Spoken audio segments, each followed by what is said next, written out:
बिस्मिल्लाहिर्रहमानिर्रहीम, अस्सलाम वालेकुम वरहमतुल्लाहि वबरकातुहू। रियल एस्टेट सेक्टर ने पिछले ख़ास तौर पे 2 सालों में बहुत काम किया है। लाखों लोगों को एम्प्लॉयमेंट जनरेट हुआ है और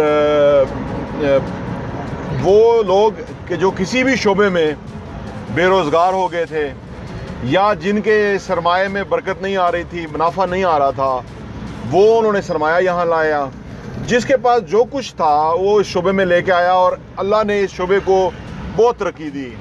और हम क्योंकि मैगज़ीन एक लिखते हैं और उस हवाले से चीज़ें हम इकट्ठी करते हैं, तो लोगों को अल्लाह ने बड़ी खुशहाली दी और हमारे मुल्क के अंदर पैसे की रेल पेल हुई।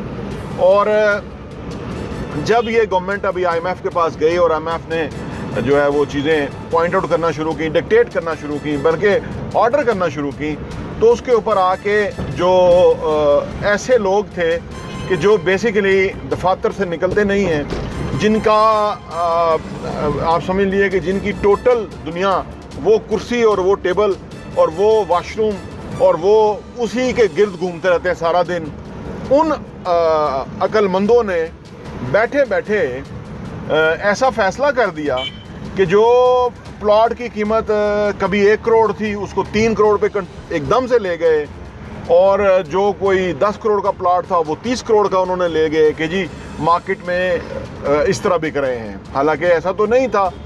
हाँ, ये ज़रूर होता है कि मार्केट में कोई चीज़ थोड़ी सी कभी महंगी बिक जाती है, लेकिन कभी रेट वापस भी आ जाते हैं। इसका ये मतलब नहीं कि 300% या 500% कीमतें ज़्यादा शो कर दी जाएं और उसके ऊपर टैक्स भी लेना शुरू कर दिया जाए। यानी उसी कमरे में बैठे बैठे होना तो ये चाहिए कि एक रिसर्च ओरिएंटेड जो है वो अप्रोच हो FBR की, ताकि वो ऑन ग्राउंड जाके ग्राउंड रियलिटीज़ को चेक करे। 3-3 साल 4-4 साल लोगों ने उसी कीमत पे लोग प्रॉपर्टी बेचते रहे, नुकसान भी करते रहे, और कईयों ने बेची नहीं कि भाई फ़ायदा होगा तो बेचेंगे। अब अगर किसी को 20 लाख रुपया 30 लाख रुपया पर प्लॉट फ़ायदा हुआ और उसने बेची, तो उस पर FBR ने शब खून मार दिया और पूरा एक इंटायर जो एक इंडस्ट्री है वो बैठ गई है। और लोगों ख़तरा है कि लोग बेरोज़गार हो जाएंगे और उनको आप सोचिए कि पहले ही जो मसाइल चल रहे हैं, जिस तरह महंगाई है और ये वो है, वो उससे वो कैसे ओहदा बरा हो सकेंगे, जबकि आपने इतना नासमझी के अंदर ये फ़ैसला कर दिया कि जिसके अंदर लोग चीख पड़े हैं, बाकायदा चीख पड़े हैं लोग कि ऐसा कैसे हो सकता है। देखिए, एक छोटी सी बात समझने की है कि अगर टैक्स इस कदर ज़्यादा होगा ना, तो फिर लोग जो ट्रेडिंग जिसको कहते हैं ना बिज़नेस, कि यानी वो प्लॉट बेचते थे और उसके बाद कोई प्रॉफिट होता था तो वो बेच लेते थे, फिर कोई ख़रीद लेते थे, ये काम बिल्कुल बंद हो जाएगा। और अगर ये काम बंद हो जाएगा तो फिर उन लोगों को एम्प्लॉयमेंट कैसे मिलेगा, रोज़गार कैसे मिलेगा, क्योंकि यहाँ कोई फ़िक्स सैलरी का कॉन्सेप्ट नहीं होता है। Real estate brokers, cell purchase या रियल्टर वाले जो लोग होते हैं, इनकी आमदनी किसी ट्रांजैक्शन के ऊपर मुनहसर होती है। मैं तो आप सोचिए कि मैं इस इंडस्ट्री में एक दाई का किरदार अदा करता हूँ। आप समझिए, मुझे हर एक बंदे का पता है कि उसके पेट में क्या है, उसके पास कितना, उसका क्या पोर्टफोलियो है, किस तरह से वो चल रहा है, किस तरह से ये लोग किसी तरह इन्वेस्टर को लेकर आते हैं, उसको कोई चीज़ बेचते हैं और उसके बाद उनकी आमदनी होती है। ठीक है, इनकी आमदनी वाफर होती है उस सूरत में, लेकिन इंतज़ार भी लंबे लंबे करने पड़ जाते हैं और बाज़ औक़ात चीज़ों को चलाना बहुत मुश्किल भी हो जाता है। आज की जो हमारी वीडियो है उसके अंदर जो हमारा बात करने का मकसद है वो ये है कि रियल एस्टेट या शोबा हो या कोई भी सनद हो, किसी हुकूमत को ये इस तरह से इतने ज़्यादा रेट के बढ़ाना टैक्स का, ये कोई कहीं मिसाल ही नहीं है कि आप ओवरनाइट इतना ज़्यादा रेट टैक्स का कर दें।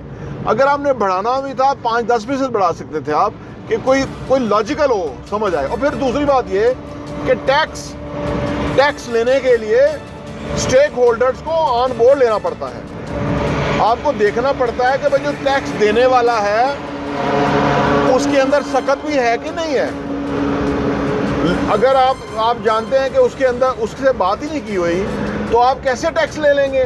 आप सारा सिस्टम जो है वो ख़राब कर देंगे, रोक देंगे, उसके ऊपर मुआशी जो तनज़्ज़ुली है उसमें इजाफा होगा, तो और आप अपने हदफ भी हासिल नहीं कर सकेंगे। आप सोचिए कि अगर आप इस शहर में फॉर एग्ज़ाम्पल अगर कोई 100 ट्रांजैक्शंस होती थी मुख्तलिफ हाउसिंग सोसाइटीज़ के अंदर, तो फॉर एग्जांपल आपको 50 करोड़ रुपया टैक्स मिलता था। अब अगर आपने 100 से रोक के 5 पे कर दिया है तो आपको कितना टैक्स मिलेगा, आप सोचिए। ये कोई अकल से आ रही सोच है जिसके तहत ये टैक्स का मामला किया जा रहा है।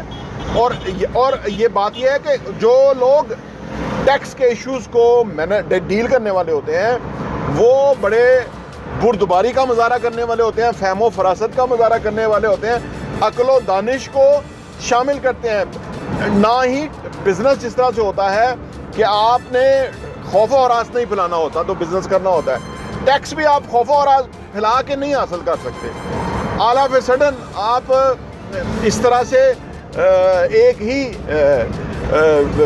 आप सोचिए कि एक ही झटके में आप इतना टैक्स बढ़ा के नहीं ले सकते। आपको अपने वो जो दफातर हैं उनको छोड़ के मार्केट्स में आना होता है, हमारी तरह जगह जगह जाना होता है, आपको देखना होता है कि चल क्या रहा है, तो फिर आप जाके कोई ऐसा फैसला कर सकते हैं। अगर आप अपने ही ऑफिस से निकले ना और आपकी शान इतनी इस तरह की हो कि आप 21वीं के हैं या 19वें या 20वें ग्रेड के अफसर हैं, तो आप टैक्स नहीं ले सकते। माफ़ी चाहता हूँ, आप में वो अहलियत और सलाहियत नहीं है। ये महकमा रवायती सरकारी महकमों जैसा महकमा नहीं है। यहाँ जो टैक्स का जो मामला है इसके अंदर कोई एक्स्ट्रा ऑर्डिनरी आपके अंदर कुछ सलाहियत होनी चाहिए ताकि आप बिजनेसमैन को डील कर सकें, ताकि उनको नज़र ये आए कि उनका फ़ायदा हो रहा है, लेकिन बज़ाहिर उनका फ़ायदा हो रहा हो लेकिन FBR का बड़ा फ़ायदा हो रहा हो। लेकिन आपने क्या किया कि बज़ाहिर FBR का फ़ायदा करने के बजाय आपने FBR का बहुत बड़ा नुकसान किया है, जिसकी वजह से न सिर्फ आपका टैक्स कम इकट्ठा होगा बल्कि बिजनेस कम्युनिटी जो है वो खौफ और हरास का शिकार हो जाएगी और कारोबार रुक जाएगा, जो कि रुक गया है। बहरहाल ये जो बातें हैं ये सोचने वाली हैं, समझने वाली हैं, तदबीर करने वाली हैं कि किस तरह से ये मामलात को चलाया जाता है और जिस तरह से जो अहलियत वाले लोग हैं उनको इधर लगाना चाहिए ताकि वो इन मामलात को देखें। ये हमारे वज़ीर-ए-आज़म इमरान खान से अपील है ताकि इस इंडस्ट्री को बचाया जा सके, क्योंकि बाकी बिज़नेस किस तरह से सफ़र हुआ है, जो कोरोना के हालात थे या बाकी थे, वाहिद इंडस्ट्री है जो फिर भी थोड़ी बहुत चल रही थी, लेकिन अब उसको भी रोकने की एक दानिस्ता कोशिश की गई है जो कि इंतहाई ख़तरनाक है। बहुत बहुत शुक्रिया।